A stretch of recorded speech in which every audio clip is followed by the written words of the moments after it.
to povíš? Želí. Tak za mnou by si šel tak moc? Jo? Tak ještě to ukáž mamče, no. A pak půjdeš, no. Jo, tak to musíš něco říct k tomu. To musíš říct něco, řekni, no. Jo.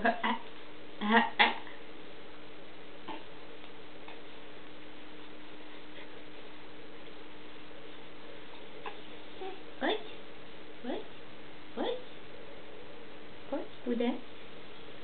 Ty, že bys už slyšel, a co se ti chce říct, slyšel bys to? A co ten jazyček tam dělá? Ten hledá něco. A babička nic, to jsou věci. Dívej se, to bylo